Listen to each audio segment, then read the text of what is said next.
स्वागत है आपके अपने चैनल महाकालिक की 57 में। तो दोस्तों, आज की अपनी नई कहानी का शीर्षक है अपने डर को ताकत में कैसे बदलें। तो दोस्तों, बिना समय गंवाए इस कहानी को शुरू करते हैं। जब इंसान भीड़ भाड़ से अलग होकर अकेला समय बिताता है,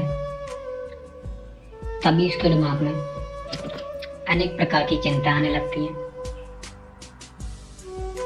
मनुष्य की प्रवृत्ति ही ऐसी है कि वो ज्यादातर समय में नकारात्मक ही सोचता है। अपने लक्ष्य को कैसे प्राप्त किया जाए, ये सोचने की जगह है वह ये सोचता है कि यदि लक्ष्य पूरा नहीं हुआ तो मैं क्या करूंगा। और इस प्रकार की नकारात्मक विचारधारा के कारण जीवन उपरांत डर डर कर जीता रहता है। अगर पूरी बुद्धिमानी और सजगता के साथ इस डर को समझना चाहे तो यही डर इंसान के पतन का कारण बनता है। ऐसा मनुष्य जो खुद पर संदेह करता है या खुद पर संदेह करता है, भला वह कैसे सफल हो सकता है। लेकिन बुद्धिमानी से अगर इस डर का उपयोग किया जाए तो यही डर उसकी सबसे बड़ी ताकत बन सकता है। काश केवल उसने खुद पर विश्वास किया होता, उसे मालूम होता कि डर नहीं, उसमें उसकी ताकत का रहस्य छुपा हुआ है। यह कहकर सन्यासी चुप हो गया और चुपचाप अपने कदमों पर ध्यान लगाते हुए आगे बढ़ने लगा। संध्या का समय था। सन्यासी और एक लकड़हारा जंगल से होकर गांव की तरफ निकल रहे थे। सन्यासी की ये सब सुनकर लकड़हारा आश्चर्यचकित हो गया और उसे कुछ समझ नहीं आया। लेकिन वो सोचता रहा कि डर को ताकत में कैसे बदल सकते हैं। काश केवल उसने खुद पर विश्वास किया होता, उसे मालूम होता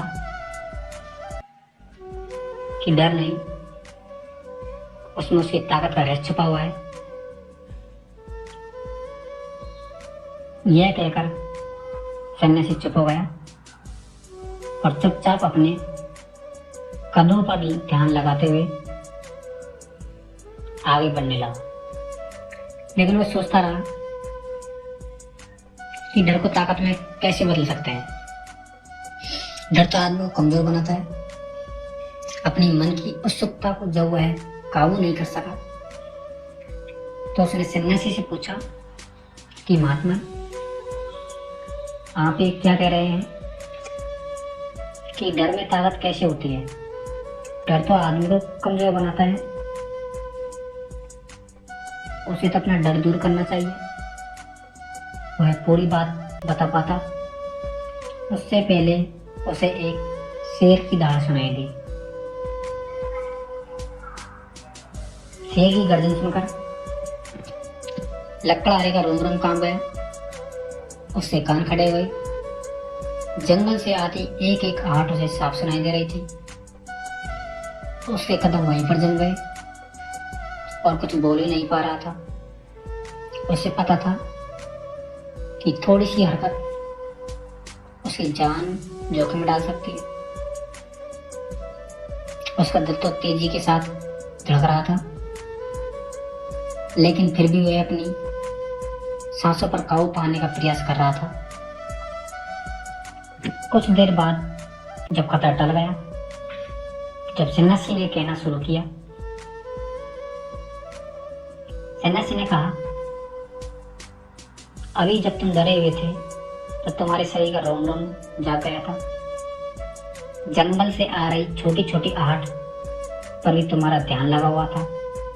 तो इस प्रकार अपने मन के डर के कारण तुम होश में आज आ पाए, तुम पूरा ध्यान लगा पाए। इससे पहले जब तुम्हें शेर की धाड़ सुनाई नहीं दी थी, तब तक तुम अपने विचारों में खोए थे। लेकिन जैसे ही तुम्हें शेर की धाड़ सुनाई दी, वैसे ही तुम्हारे सारे विचार गायब होकर वर्तमान में उपस्थित हो गए। यदि तुम्हें अभी शेर से बचकर भागना होता या फिर उसे लड़ना होता, तो तुम्हें अपने शरीर को की वो क्षमता देखने को मिलती जो आज तक तुम्हारे जीवन में तुमने खुद भी नहीं महसूस की होगी। ये ताकत कहें या हमारे शरीर की क्षमता अभी देखने को मिलती है। जहाँ पर तुम्हें डर का एहसास होता है, वहाँ पर तुम्हारी इंद्रियां पूर्ण रूप से सक्रिय हो जाती हैं। तुम्हारे कान सुनने की क्षमता तेज हो जाती है, दृष्टि एकटक हो जाती है, सक्रियता बढ़ जाती है। जैसे जैसे डर खत्म होता है, वैसे वैसे तुम सुख अवस्था में चल जाते हो। जिस प्रकार सुख और दुख और प्रकाश और अंधेरा एक ही सिक्के के दो पहलू होते हैं, उसी प्रकार डर और ताकत भी एक ही सिक्के के दो पहलू हैं। उसी प्रकार डर के बिना ताकत का कोई महत्व नहीं है। लकड़हारा सन्यासी के इस ज्ञान से बहुत प्रभावित हुआ और उनके चरणों में नतमस्तक हो गया। दोस्तों, ये कहानी कैसी लगी आपको?